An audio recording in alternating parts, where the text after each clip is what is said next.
Welcome, everybody, and thank you for being here tonight as we celebrate the launch of UC San Diego's Institute for Practical Ethics. I am Cristina Della Coletta, the Dean of the Division of Arts and Humanities. The work we honor here today is not only fascinating, it is also mandatory. From extracting insights from that data collection to addressing the difficult questions of genetic engineering, including de-extinction, scientists have transformative power with a speed and magnitude that the world has never seen before. And this makes us hopeful and optimistic for the future.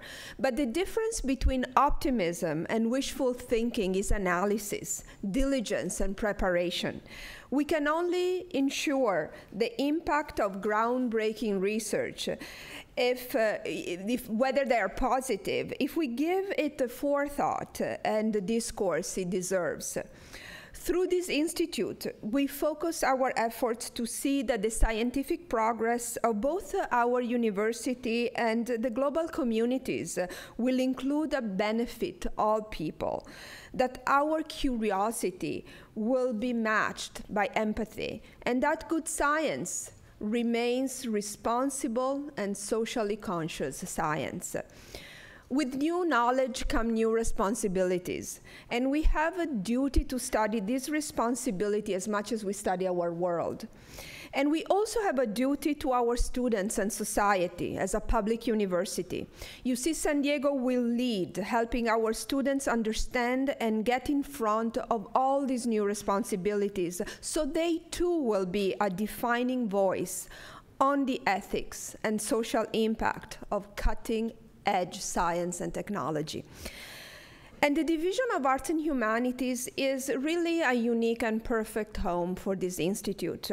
Our strong interdisciplinary culture has laid the groundwork for ethicists, philosophers, artists, but also sociologists and scientists and policymakers to work together, welcoming collaboration with fellow academics off and on campus.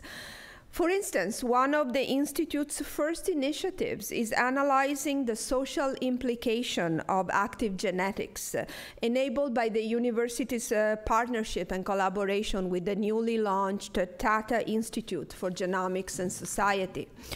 We are also developing our relationship with Kyoto University in Japan, where undergraduate and graduate students, postdoc researchers, and professors from all disciplines and both universities will meet together on each campus in an exchange to understand how the values of each culture are applied to and shared in scientific and technological innovation.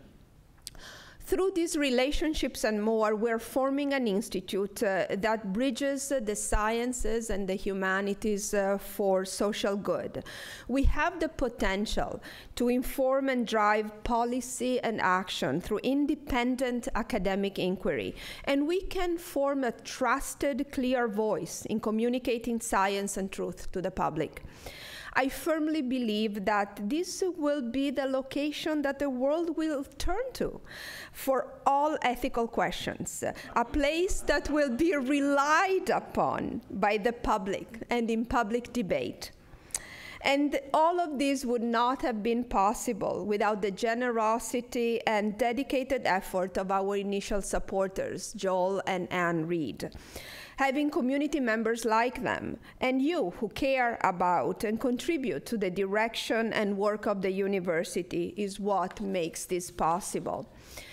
And what makes me also confident that this institute can achieve is the leadership, passion, vision, and expertise of our two co-directors, Professor Craig Callender and Professor John Evans. Thank you all for coming and helping us launch the Institute tonight. I am especially happy to welcome our students who are here tonight representing several majors from philosophy to engineering. By being actively engaged, you are emphasizing the importance of working together across disciplines. I look forward to your positive impact and the impact this institute will have and continue to have in the coming years. And on this note, I would like to introduce one of the co-directors of the institute, Professor John Evans.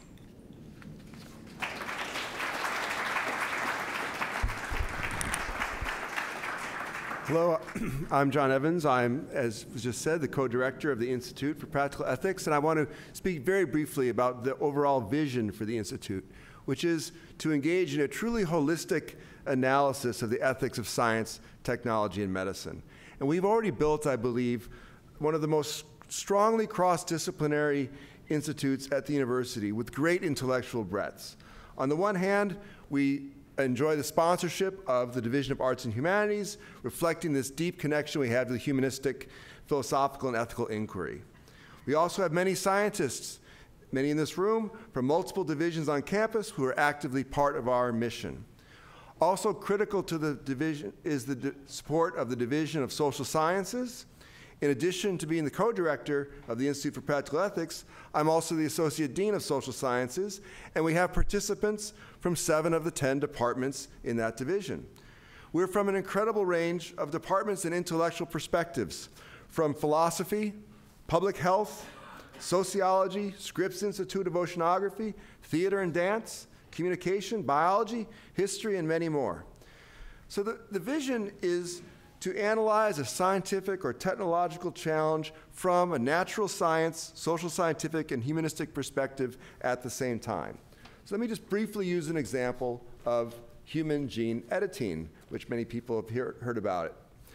So should we, for example, use a technology like this to modify humans to make them resistant to disease, which some people think may be possible? From the scientists, you could say, is this actually possible? And if so, how would it actually be done?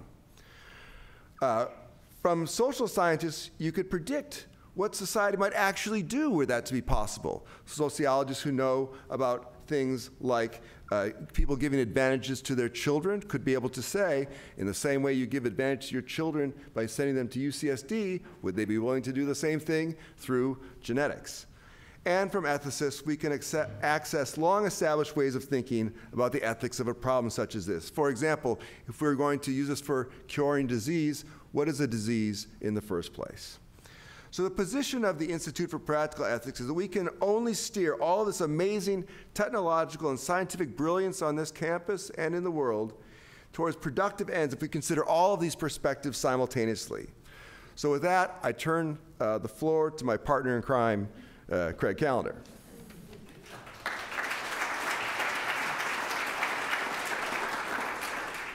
Thanks, John. I'm Craig Callender, co-director of the Institute and professor of philosophy. For many years, I felt that UC San Diego can and should be a leader in developing socially responsible science. The need is clear. Big companies like Facebook and Google collect and use our personal data. Genetic engineering raises as many questions as it does promise.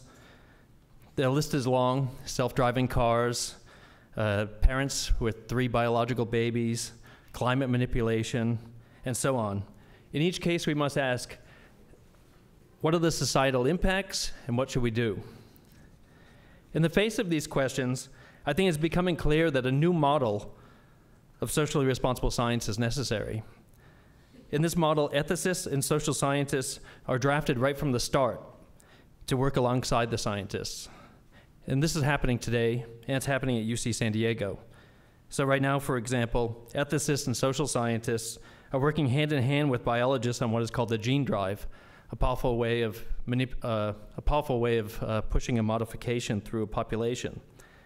Together, they're training each other, listening to each other, genuinely trying to figure out the best path forward, all things considered. This is an important step forward, and the Institute for Practical Ethics will do the same for many other scientific innovations.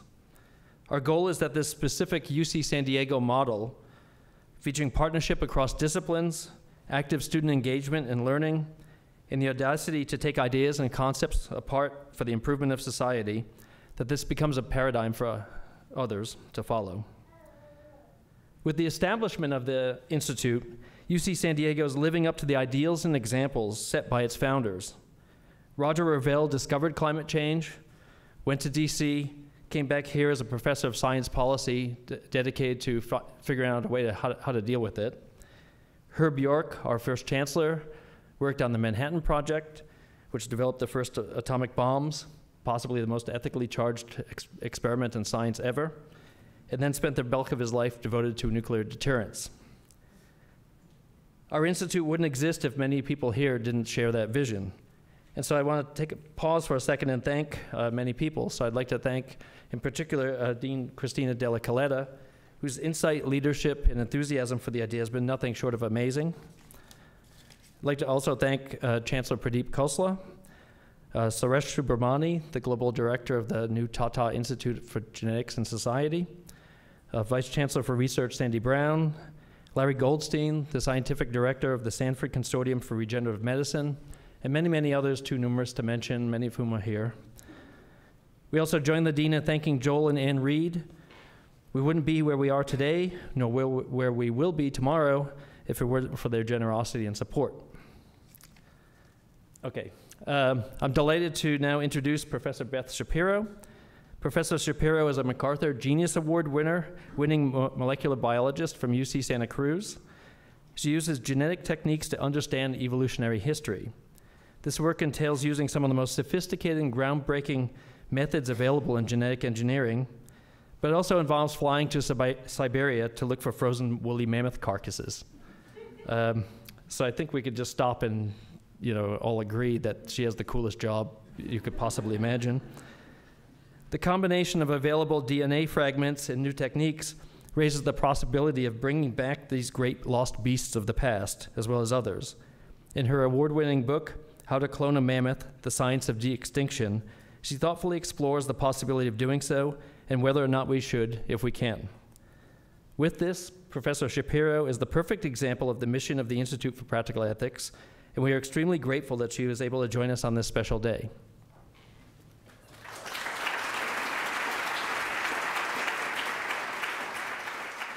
Thank you so much for the kind introduction, and I am genuinely honored to be here to help kick off this amazing institute, which I hope to be able to be involved with more as it evolves and come and have more interesting discussions about the ethics of these technologies that are developing now that I'm very excited about. I do wear a lot of hats. I'm a professor of ecology and evolutionary biology. I'm actually about to take 13 undergraduates on a 4-week camping trip in the Arctic, so I'm also insane. And another thing that I do is I'm a National Geographic explorer, and in doing that I make these little bits and piece videos of things that we do in the Arctic, and I often like to start talks by showing a little bit of one of those so that you know that you have absolutely no reason to take me seriously for the rest of the time I'm up here. All right, so I'm going to start with this little piece that we filmed a few years ago when we were up in Dawson City, which is in Canada's Yukon, where there's a lot of active gold mining. And because they're gold mining on the surface with these high-pressure water hoses, this exposes thousands of bones. And that's just a little bit of context for where we are here. This is the placer mining. What we've just found, you can see, is 1, 2, 3, 4 pieces of mammoth bone here. That's mammoth vertebra. So you can see how big this is. And the neat thing about this is that these are the small pieces, which means that the stuff is washed downstream. See, these pieces are actually still frozen in the permafrost. We can't get them out at all, which means they're going to be really well preserved. Just heard that big splash of water back there. That means another hole's broken through. Here comes the water. We better get out of here. All right, so in my defense, that water is really gross. So that muck, that frozen muck up there is actually hundreds of thousands of years of frozen and decaying bits of plants and animals that used to live there. And so it smells awful. And if it washes over you, then you smell awful for a very long time. And there are not many opportunities for having a shower up there, okay? So you don't want to be in the way when this happens. My research actually is mostly in this part of the world called Beringia. Beringia actually spans ran from over here in like kind of the Mackenzie Delta area over here in the Yukon, all the way across Alaska into Siberia, over to the Lena River Delta. And you can see that the color is light blue there. That's because the ocean is a lot more shallow there. So during ice ages, when much of the water on the planet is taken up into making these big glaciers that sat on top of the continents, that whole area was exposed. And it was an important conduit for movement between Asia and North America. Things like horses and camels moved from North America into Asia, and things like bison and people moved from Asia into North America. So this part of the world, while today it looks like this, pretty barren, especially above the tree line, during the last ice age it looked more like this, with lots of different exotic Arctic Ice Age megafauna, mammoths and mastodons and woolly rhinos in Asia that never made it over to North America, saber-toothed cats, 2 different genera of horses, lots of different wonderful creatures. So we fly out there in fantastic machinery like this beautiful helicopter that you'll notice is actually missing some windows. All right, you see that right there? That's actually really good, because in this particular expedition, after we had loaded all of our gear inside this helicopter and we're sitting on top of these gas tanks, which make up most of the inside of that helicopter, and took off finally, the French and Russian expedition team decided to celebrate that we'd finally taken off by smoking. So, you know, you could breathe better with the window open. And we stay in 5-star accommodation like this. I actually took that picture by backing up away from my tent and slightly unfocusing the lens so you could see the depth of field of mosquitoes that you deal with in the Arctic. And we wander around looking for bones. This is again, this is the placer mining looking for gold in the Yukon in Canada. And they're spraying that frozen sediment down here. And there's my team kind of wandering around picking up the bones that are exposed as the miners are trying to get to those gold-bearing gravels beneath. And so in a typical day of collecting out there, we'll get something like 30 or 40 bags like this. This is a whole bunch of caribou, a bit of mammoth remains, a lot of horse and bison that we take back to the lab. Well, we take a chunk out of these bones and take that back to the lab. And then we dress up in these funny outfits as if we're working with highly dangerous things. Actually, the bones aren't dangerous, but we are dangerous. Our DNA is in fantastic condition. So if we were to breathe on or touch these remains, then we would have a very difficult time getting the DNA from the bones that we need to do our work. So what motivates my research is really, I'm trying to understand, using the DNA that we get from these bones, how species change in response to large-scale changes in climate. The goal of my research is to learn from the past to be able to make more informed decisions about how to use the limited resources that we have to protect species that are in danger today because of current and projected climate change. But we do this by focusing on the past and specifically ask, how did species and ecosystem respond to past periods of rapid environmental change? We work mostly over the last 100,000 years, and this is a reconstruction of average global temperatures. Here's the present 0, just at 1950 or so here. And you can see that the climate actually fluctuated quite a lot over the last 100,000 years. And we can get DNA from animals and plants that lived across this entire interval and ask, for example, what happened during this period right here of very rapid global warming? In fact, in the Arctic, we have some measures that show that this last movement, this transition out of the last ice age and into the present warm period, happened over the course of maybe 4 or 5 decades. This is an 8°C increase in global temperatures. And this gives us a lot of power to try to infer how these ecosystems changed in the past. And we've gotten a lot of exciting results out of this over the last couple of decades. We've watched bison and horses and mammoth populations grow and then decline in response to things like humans first appearing and this rapid climate change associated with the onset of the Ice Age, and then again, the rapid warming into the Holocene. We've seen brown bear populations expanding in response to the expanding herbivore populations, and we're beginning to understand why things like cave lions went extinct when caribou did not. A big hint is that caribou mostly stayed out of the way of people. And we published these papers, and we're very excited about these results and how we want to communicate them to people about what we can learn from the past to inform the decisions we're making today. But when I get on the phone with people from the media, often the real question that they have for me is, so what have you learned that's going to make it easier for us to bring mammoths back to life? Right. And if we're honest, that's also why I'm here today, not to talk about my research again, but to talk about how close we are to bringing mammoths back to life, which is fair, right? Because I did write a book called How to Bring Mammoths Back to Life, so it's pretty much expected that I should be here giving you an update on de-extinction, and that I'm going to do. And you're lucky, because just today, just this morning, as I was leaving Santa Cruz, de-extinction was still not possible, right? And just to clarify the extent of the impossibility of de-extinction, it is not possible to bring back mammoths, or passenger pigeons, or Neanderthals, or Hitler, or dodos, or any horses, or saber-toothed cats, or dinosaurs, or the Tasmanian tiger, or great ox, or the gastric brooding frog, or Max, who was my key sound until I was about 5, and apparently he would let me lay on his stomach and stick my fingers up his nose. All of these things are gone. They're dead. We cannot bring them back to life. We cannot bring something that is extinct back to life. So I'm supposed to talk about can we, should we, will we bring extinct species back to life. So that's a pretty good start of can we. Can we? No.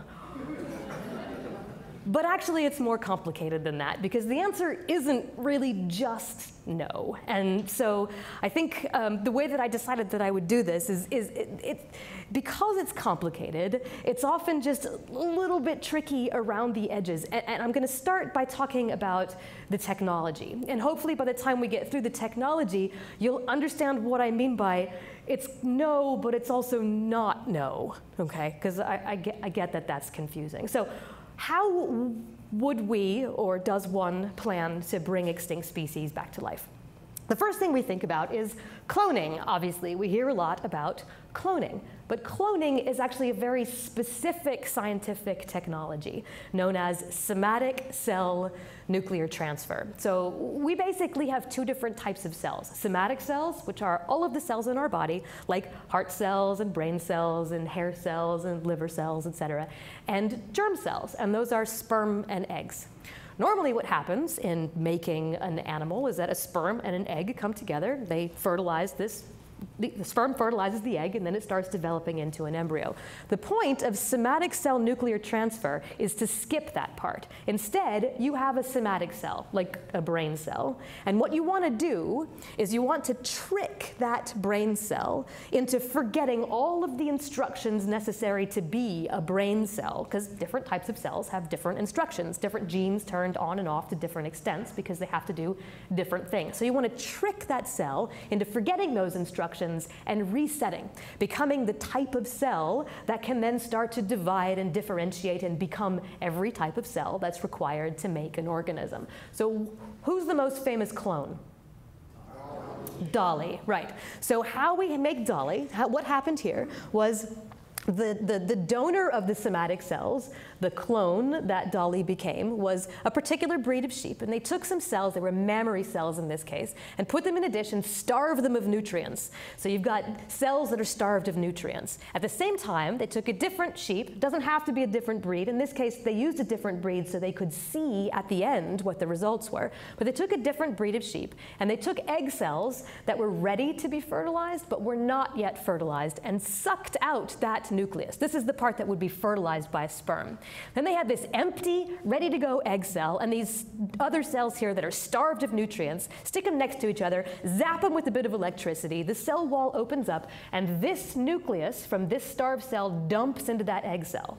And then the proteins that are in that egg cell, they zap it again, they cause this nuclear stuff, this nucleus, which is the kind of equivalent of a fertilized little egg here, to start to divide and differentiate and become all the different types of cells that end up being an entire organism. So it develops into an embryo, you implant it into a surrogate host, and then you have Dolly, who is born. And Dolly is an identical genetic clone to the donor of the somatic cells, not the donor of the egg cells, and not the surrogate mom. So we could translate this quite straightforwardly to what we would do with a mammoth, right? We go out into the field and we find one of these incredibly well-preserved mammoth remains. We find a cell, we stick it into a dish, we starve it of nutrients so that it gets all stressed out. We get an egg cell from an elephant, and we can then stick that nucleus in there, does its little magic thing where it resets everything, it starts to divide, we implant it into an elephant, a little baby elephant is born, mammoth thing, and then we re-release it into the environment. Right?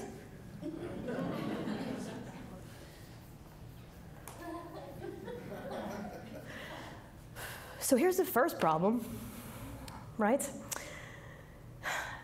Yeah, so we do have some incredibly well-preserved remains that we find when we go working up in the field. And there were a few years ago, you might have seen the headlines about this particular thing that was found up in the New Siberian Islands. This was a mammoth, an entire carcass that this team found, and it supposedly had blood associated with it. And everybody went nuts and thought, oh my goodness, we're gonna have cells, we're gonna be able to clone mammoths. Well, it wasn't blood. It was something that's officially known in science land as corpse juice, right?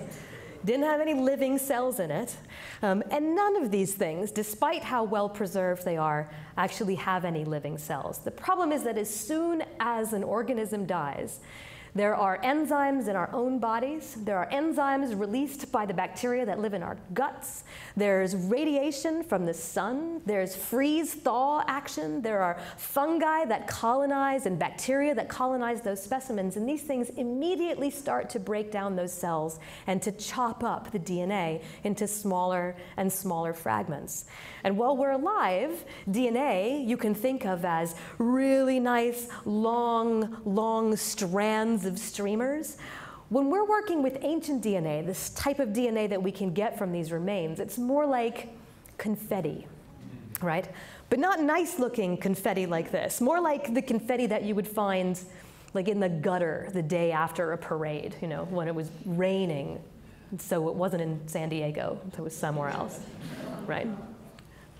I was here 2 weeks ago and it rained. I was super disappointed in San Diego. Honestly, you come to San Diego, you don't want rain. Beautiful today, thank you for this, right?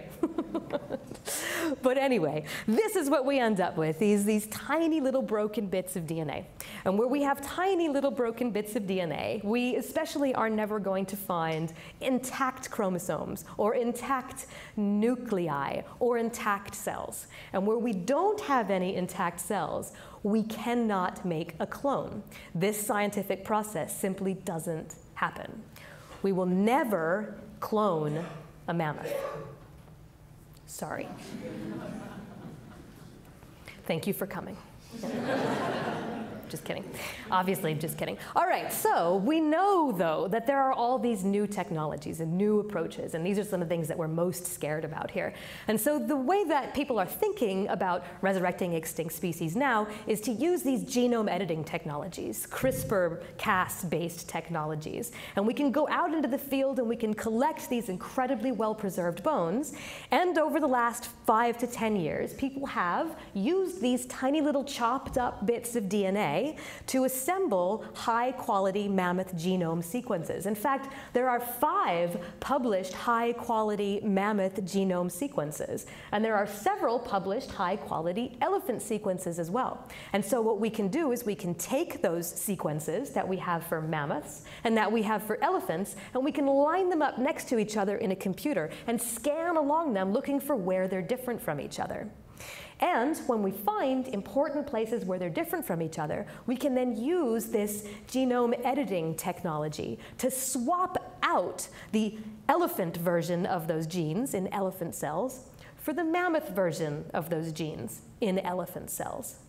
So this is kind of how it would work. Here we have our CRISPR-Cas9 molecule. We have this red thing, which is our elephant genome, which is in an elephant cell growing in a dish in a lab. We've identified the specific part of the elephant genome that we want to change to look more like a mammoth. So we design our CRISPR-Cas9 molecule so it can go in there and make that change. We stick in there with this CRISPR-Cas9 molecule the little bit of DNA that we've synthesized in the lab that looks like the mammoth. This is the bit that we want to paste in the place of the elephant that we're going to cut out. So the CRISPR-Cas9 molecule gets injected into that cell and it swims around the nucleus and finds exactly where it is that that change needs to be made, and then it cuts the DNA, makes a hole in the DNA. Now, DNA doesn't like to be broken like this in life. This causes cancer, so this is bad. And evolution has come up with a couple of different ways to fix this. So what we're going to do is harness one of these ways, one of these pathways, and we're going to get this DNA sequence to repair itself inside the cell by sticking this mammoth bit of the sequence in its place. And when that happens, we end up with an elephant with a DNA strand that has just a little bit of mammoth in it, making an elephant that is just a little bit mammoth-like. Seems pretty straightforward. So what do we change? We know that the Asian elephant is the closest living relative of mammoths. And Asian elephants and mammoths have diverged over about the last 5 to 7 million years. And there are about 1.5 million differences in the genome sequences between Asian elephants and mammoths. About 1%, about the same amount of difference as there is between us and chimpanzees. So that narrows down a bit what we want to change. We can't quite make 1.5 million changes, so we have to make some informed decisions. And we can look and we can ask what might be important that differentiates an elephant from a mammoth. One good idea is a few years ago, Kevin Campbell's group in Manitoba discovered, this is a phylogenetic tree showing the difference between an African elephant, a woolly mammoth, and an Asian elephant at a gene that is associated with making red blood cells. And here you can see there are 3 specific differences between a woolly mammoth and an Asian elephant. And when these particular red blood cell genes were put into mice, these red blood cells were better able to carry oxygen around the body when it was cold. So this seems like clearly a fantastic idea, a first choice of what you might change if you want to take a tropically adapted Asian elephant and turn it into something that's capable of living in a cold place. So there's one. What else? Well, there is a team of people at Harvard Broad Institute, George Church's group, that's actually doing this. They've identified a suite of candidate genes in the mammoth and Asian elephant that they would like to change. And so far, they've made 50 different changes at something like, I think, 30 different genes in an Asian elephant genome. So they have ended up creating something that is a little bit mammoth-like. It's actually better than this, because remember, they started off as 99% identical to each other. So now it's 99.00, there are probably more zeros in there actually, percent identical to each other. So they're on their way. Of course, this is cells in a dish in a lab, which is very different from having an actual mammoth, but we are getting part of the way there. We can go into the field and collect bones that are very well preserved. We can use the sequencing technologies that are available today to sequence and assemble mammoth genomes. We then can use this genome editing technologies to edit the genomes of elephant cells that are in a dish and in a lab. We've got that. And then that gives us living cells. And with living cells, we can do somatic cell nuclear transfer. So we get back to where we can clone, kind of, but we're cloning something different. We're cloning something that's mammoth-like, but in an elephant. And then what? Well, then we have to find a surrogate, and we have to make sure that the surrogate takes this developing embryo to term, and we have to find a place for that thing to live. And I like to call this part of de-extinction phase 2. Phase 2 gets a lot less attention in the media than phase 1, perhaps because it's more difficult. It's more difficult to imagine, and it's more difficult to imagine that it's spectacular, whereas editing cells using molecular machines is very exciting. And yet, there are some incredibly difficult technical challenges that will need to be surmounted during phase 2. For example, for many species that have been extinct for a long time, there are no close living relatives. And yet, the first step here is to find an adequate surrogate to actually carry this potentially modified thing to term. In some cases, there might actually be physical constraints, like size differences between species, that can affect whether this is going to succeed or not. This is actually not a problem for Asian elephants and mammoths. I actually thought it was. When I started writing the book, I had this part of the chapter where I had written all about how Asian elephants couldn't possibly carry this much larger mammoth to term, and it would be really disastrous and dangerous for the mom. And I called up Adrian Lister, who's a mammoth biologist at the Natural History Museum in London, and I excitedly asked him how much horror there would be, and he was like, oh, no, they were about the same size. Yeah, that would be just fine. And I was deeply disappointed until I found a better example, right? So this right here on the bottom is Steller's sea cow. This is this massive, massive dugong-like animal that used to live off the California coast all the way up to the Commander Islands. The closest living relative of this guy is a dugong. I think that's the dugong. I can't really see in the text here. Is a dugong. And if the size ratio between just born dugong and mom dugong holds for the Steller's sea cow, then the newborn Steller's sea cow would be slightly larger than his mom, which probably wouldn't work very well, right? There are other challenges as well. We are more than the sequence of the A's, C's, G's, and T's that make up our DNA. In fact, we are a product of a combination of genetic and environmental influences. And those environmental influences, which turn genes on and off, actually begin prior to birth. So if we have a developing embryo that is 0.00001% more like a mammoth, how do we know that the developmental environment in the maternal host won't override any of the genetic changes that we've made carefully and painstakingly using our molecular machines? How do we know how the mom's diet and the mom's intestinal biota and the mom's stresses and the mom having to live in a captive breeding environment are all going to affect the development of this animal? We also don't know how to train these animals to survive in a captive breeding environment. Elephants do this thing where they actually, the mom will feed the newborn baby a little bit of her own poop in order to establish the community of microbes that live in their guts to help them digest the food that they eat.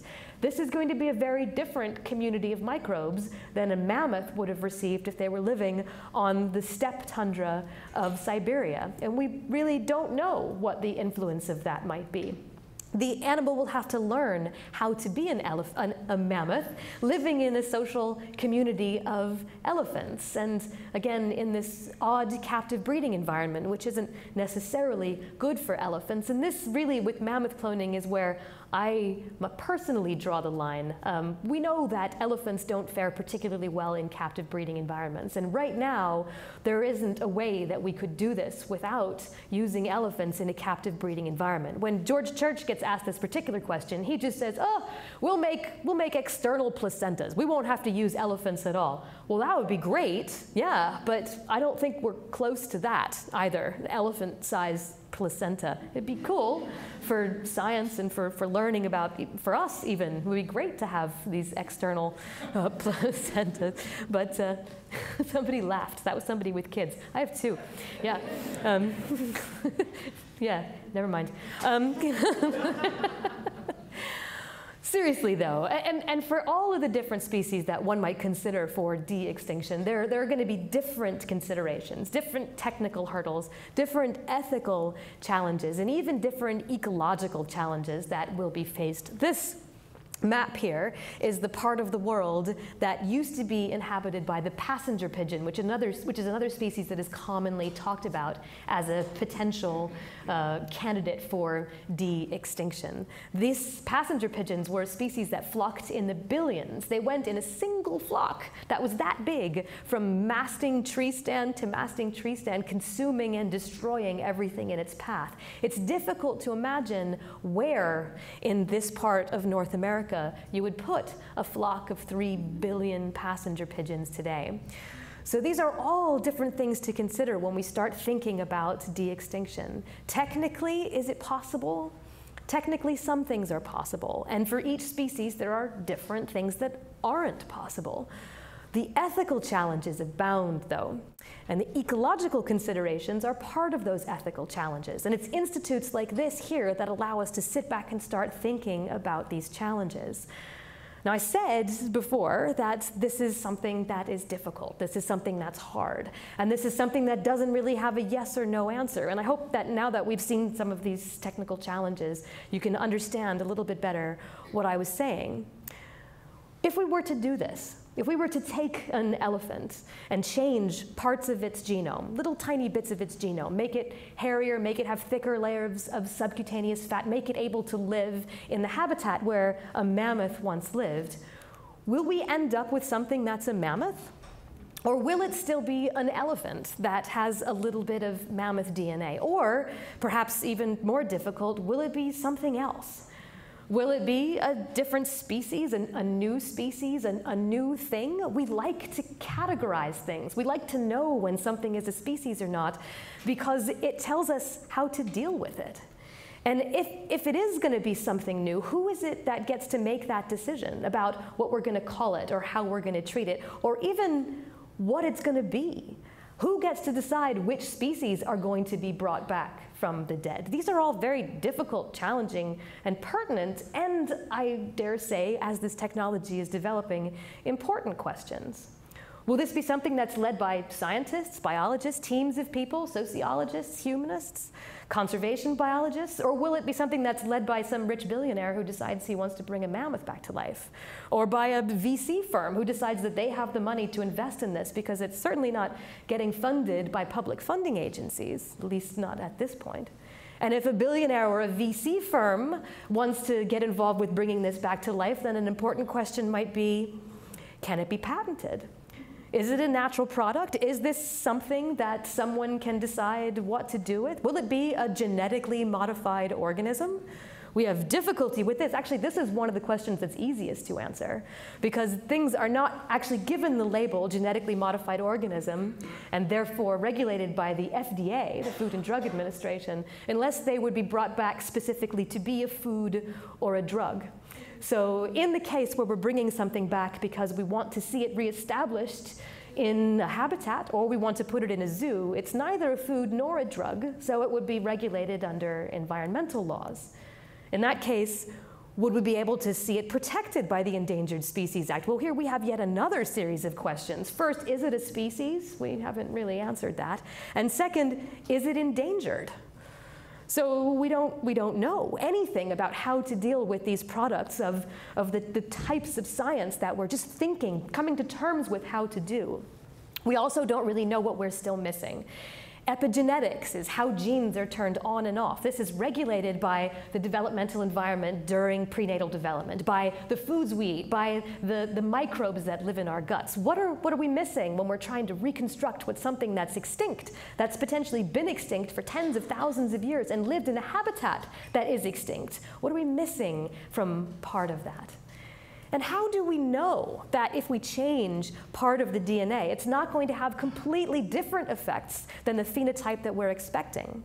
We're talking about species where we can't do these types of experiments that we like to do in the lab. We can't say, oh, here, what I'll do is I'll tweak this gene and I'll see how the expression of these genes change, or I'll make a different phenotype. It takes 14 years for an elephant to reach maturity. This is not a fast experiment to determine whether or not a single tweak of a gene is going to work.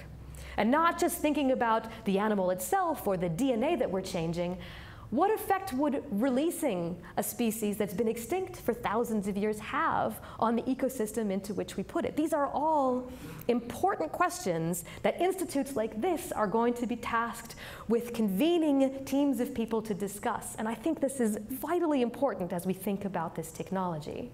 And plus, why are we always talking about mammoths? Really? I'm really tired of talking about mammoths. Shouldn't we be focusing on things that are still alive, instead of on trying to bring things back that aren't here anymore? And finally, to this, I have an actual answer. Yes, we should be. But isn't that kind of what we're doing? We're not talking anymore about bringing something back that's 100% identical to a mammoth. We're talking about taking an elephant and changing it so that that elephant has the capacity to live in a cold place.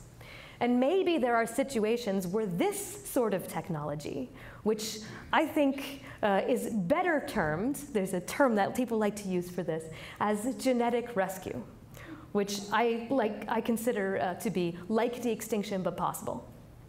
Right. With genetic rescue, we're trying to use these exact same technologies, but instead of focusing on the science fiction of bringing something back that's gone, we're talking about still kind of science fiction, but more possible strategies of using these same approaches, genome editing, DNA sequencing, even ancient DNA, and sequencing extinct genomes to save species that are still alive. One project that's been ongoing that uses genetic rescue or hopes to use genetic rescue is that to save the black-footed ferret. This is a species that was thought to be extinct in the middle of the 1980s until a population was discovered, a single population.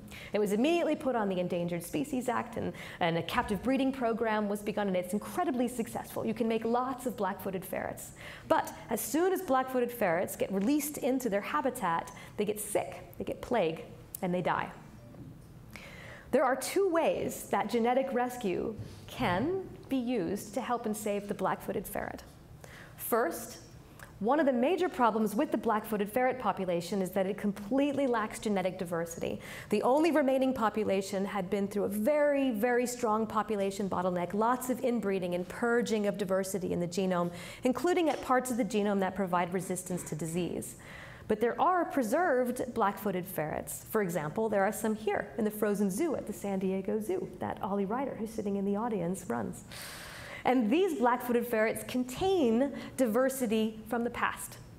We could use this technology potentially to take that diversity from the past and engineer it into these living black-footed ferrets, potentially increasing their capacity to fight off this disease.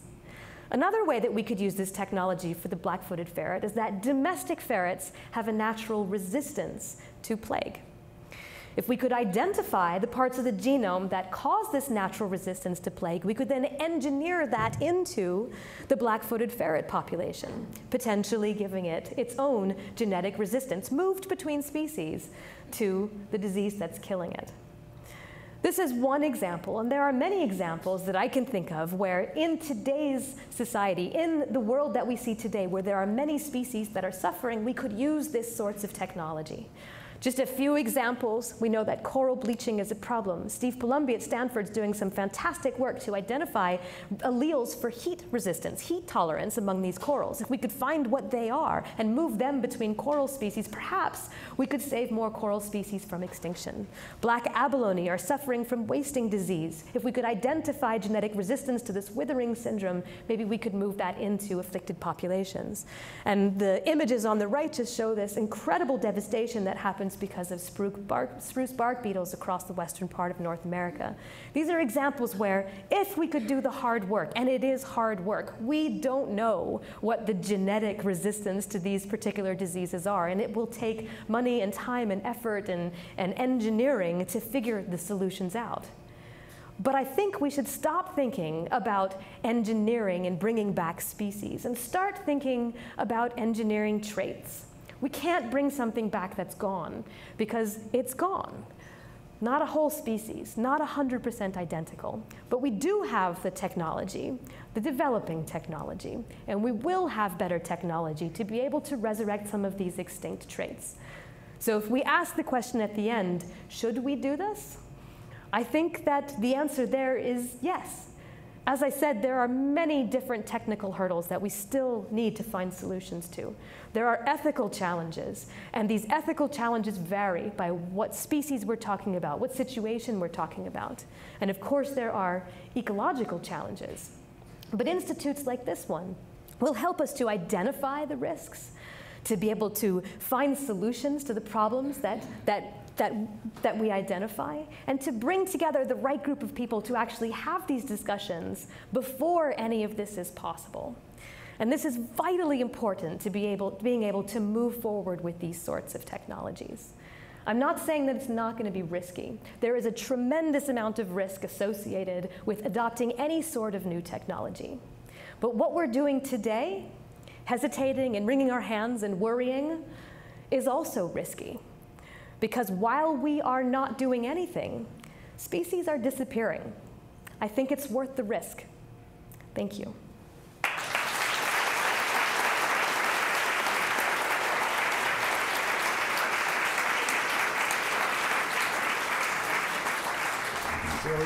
Thank you very much. We have a few minutes for questions. Craig's going to run around and give the microphone to... Yeah, so we start over there. I'm a little confused. Didn't Dr. Henry Wu and John Hammond fix all this, all the microbiome issues, the plant life, everything else back 20 years ago? Right, yeah, and often, you're absolutely right, yeah, and so when I used to try to say, you know, nobody knows what de-extinction is because it's a terrible word. It's really hard to say. You can't imagine how you might conjugate it. That's really what I hate the most about the word de-extinction. But at least we all understand what it is because we were there when it happened the first time, right?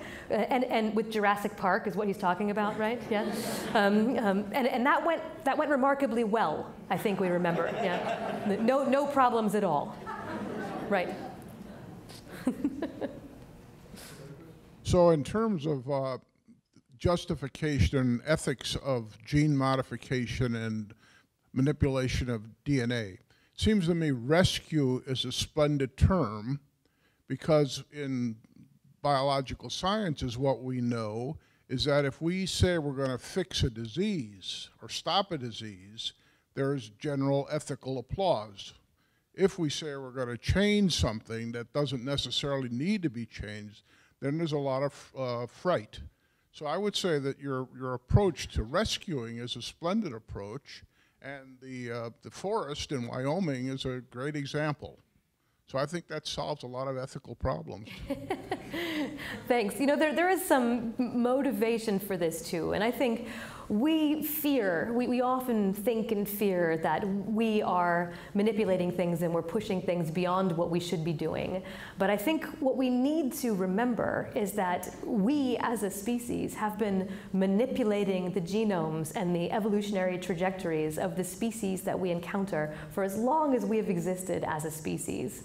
The first record of manipulating gray wolves and turning them into what eventually becomes Great Danes and Chihuahuas is from 30,000 years ago in the archaeological record in Europe. To say that we are suddenly doing something that is very dangerous is incorrect. In the past, we did this by trial and error. We would take things and we would mix them, and maybe they would come up with something good and maybe they wouldn't. It's similar to what we're doing now, but we have power and technology to see and predict much better now what some of these changes and some of these manipulations are going to be. And while I'm not saying that it's not risky and it's not something that we have to consider the ethical implications of, I think it's wrong to have the sudden the sudden pushback to it being, well, we've crossed the line when we start manipulating things. We've been doing this for a long time. So if I can follow up on that last question, the black-footed ferret was really cute, and we all went, oh, we would like to rescue that. But if we were prairie dogs, we wouldn't say that, because that's who they eat. So can you say a little more about the normative, you know, what's the should here? How do we decide this? It's there's an interesting point there about baselines, right? When we think about conservation in general, what we often think about is restoring a system to some baseline. And in this case, you're saying that, you know, black-footed ferrets might have been there and they might have been eating prairie dogs for a really long time, but they're not anymore. So prairie dog populations are doing great, and they're going to be super mad if we bring this predator back, the predator that used to be there and used to eat them, right? So how does one decide what the right baseline is? And I think this is a really important question and something that an institute like this can debate. When we think about conservation in North America, we often consider pre-European colonization to be the baseline. This is what we want to return things to. It was perfect before Europeans got here, right? But, you know, it was very different 500 years ago, but it was even more different 2,000 years ago. And 10,000 years ago, we just come out of an ice age, and then all the megafauna went extinct, and the landscape was totally transformed. And how do we choose what the appropriate baseline is? And this is a difficult question. And I think a lot of what's going to happen is we're going to choose baselines that we are most happy and comfortable with. And by we, I mean the people who are making the decisions, which is why institutes like this one are so important to have. Thank you. Going back to your recent point about humanity turning wolves into dogs and domesticating cattle and things like that, but this is a new age. I mean, before you could only do that with things that you could breed together, as opposed to taking a gene from a jellyfish and sticking it into a, you know, corn or something like that. I mean, that's unprecedented. That's right, yeah. We now have powers to be able to change things in more dramatic ways. And we are going to have to learn to use those powers wisely. And again, I mean, I hate to just be a broken record here, but isn't that why we're going to have this institute, so we can have these conversations? You're absolutely right. The scale of what we can do is different now. And where do we draw the line? I don't know. I would like to thank our very interesting speakers tonight. Thank you, Beth.